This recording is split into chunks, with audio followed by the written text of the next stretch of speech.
mayroon pa diyang isa, actually, mayroon pa diyang isa na person of interest na ngayon. Hmm, mayroon pang isa diyan na person of interest, itong si ano, si CJ Hero, ayan. Yang nakikita niyo sa picture nakatabi ni ano, CJ Hero 'yan. Yang CJ Hero na 'yan, ah, 'yan yung angkor. 'Yan yung angkor ng Peanut, Gallery Media Network. Ah, parang, ano 'yan, 'yan yung pinagmamalaki 'yan, 'yan ano, nakita niyo? Dati daw 'yan ano, sumasali sa mga beauty contest, kaya lang hindi naman nananalo. Eh, ngayon medyo maano 'yan mag-English, eh, napanood ko na minsan 'yan. Tapos medyo, ano, ano 'yan, na nagmamagaling na ano, pero red tagger 'yan. Red tagger 'yan. So ngayon, itong si J Hero na 'to, siya pala yung nag-record umano nung tungkol kay Romualdez. Ngayon, 'yan yung pinadala, yung video na yon na parang teaser, ito nandun yun. Nabasa ko yung complaint affidavit kasi yung tao ni Romualdez nag-file na ng complaint affidavit sa NBI. Yung ano, Noah Nocon ba yon?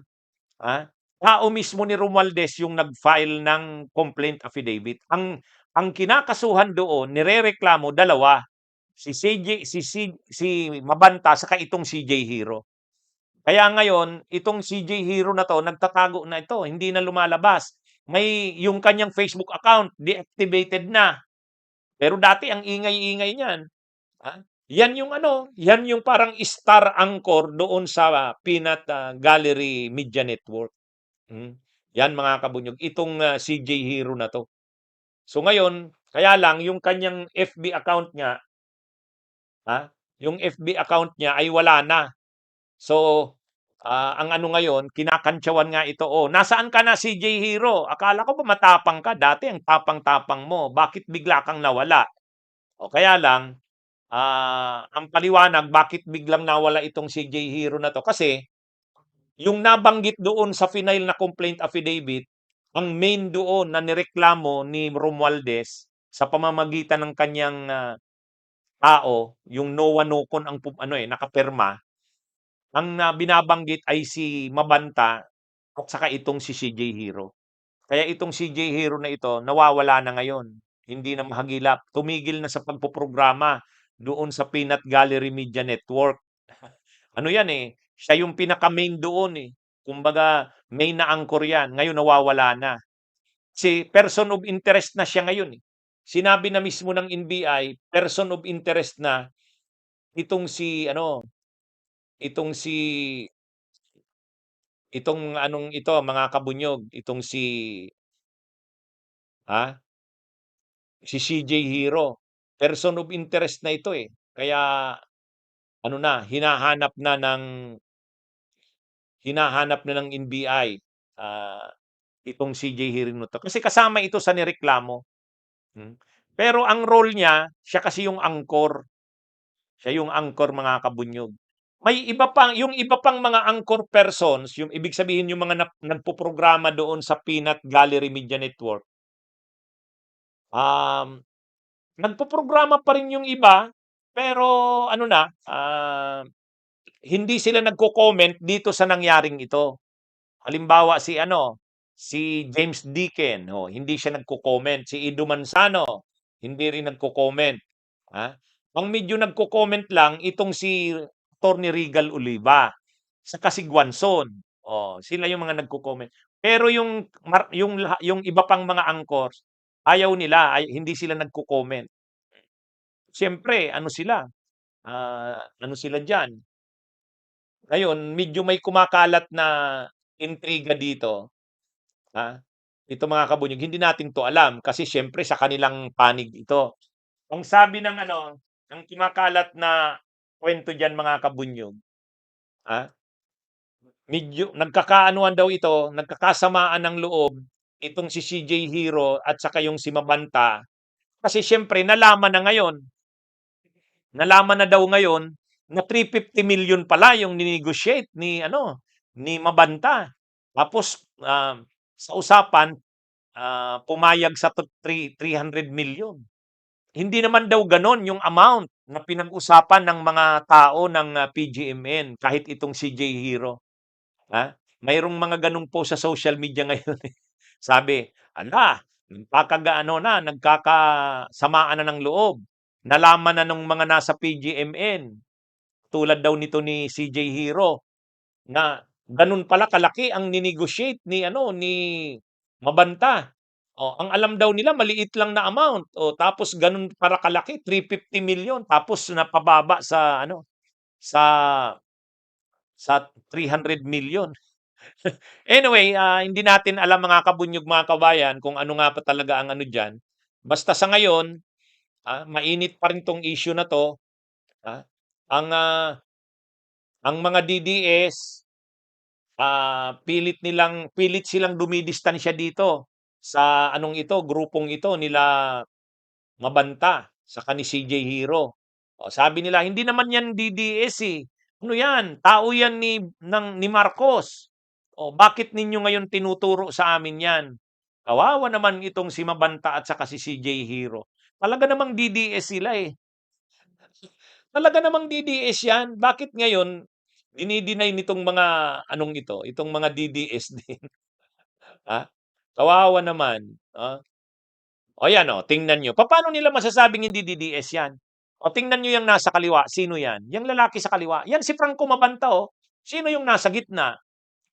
Si Duterte yan. Sino yung katabi ni Duterte? Si Lorraine Badoy. Tapos yung nakatayo na mataba sa kanan. Mark Acevedo Lopez yata yan, eh. DDS na vlogger din yan. Kaya diyan, ang linaw-linaw diyan na DDS yan. DDS yan si ano, Ha? Oh.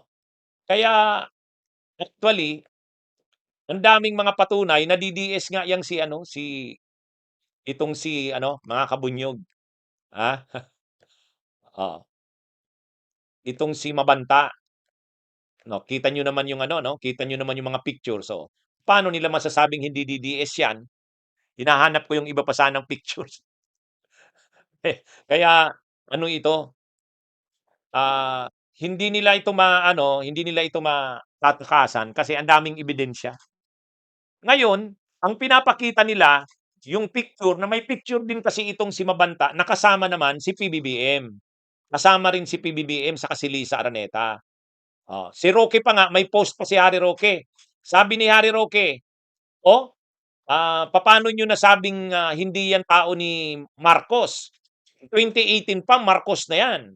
Hindi totoo naman. Nung eleksyon ng 2022, social media director daw ito ni Marcos, eh. Pero bakit siya napalapit sa mga Marcos? Ay siyempre dahil sa Duterte. Alam naman natin yung Uniteam, nagsama yung pwersa ng Duterte at Marcos.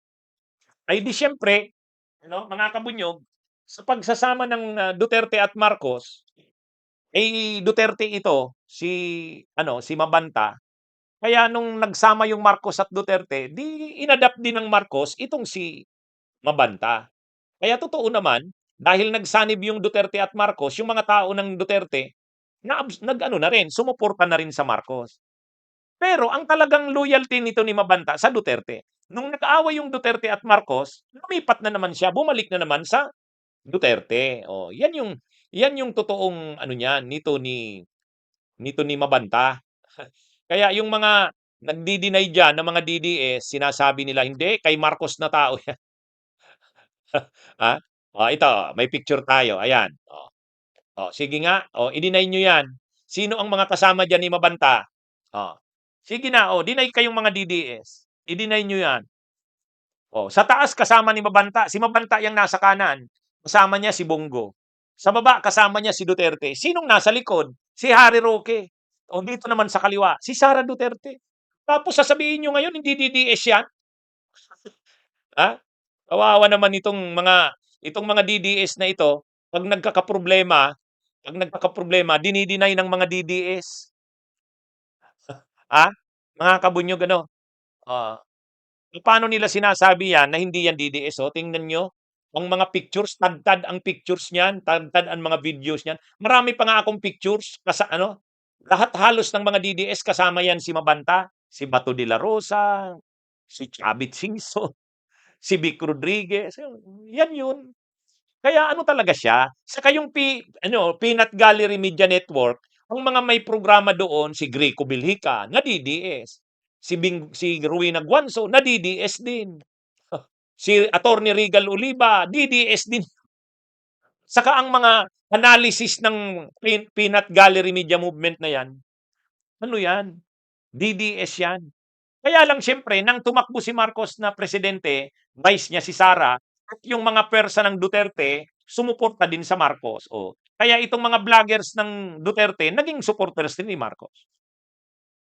Kaya ano yan, ano yan, pero nung naghiwalay yung Marcos at Duterte, pumili na naman ng loyalty itong si Mabanta, oh, siyempre sa Duterte siya. Kaya yung kanyang network, yung Peanut Gallery Media Network, Duterte yun. Bunyog, bunyog, halikan na kasama ka. Bunyog, kapag buklod ay may pag-asa. Luzon, Visayas, Mindanao, isa ang pananaw. Sa bagong Pilipinas ang bunyog isisigaw. Bunyog.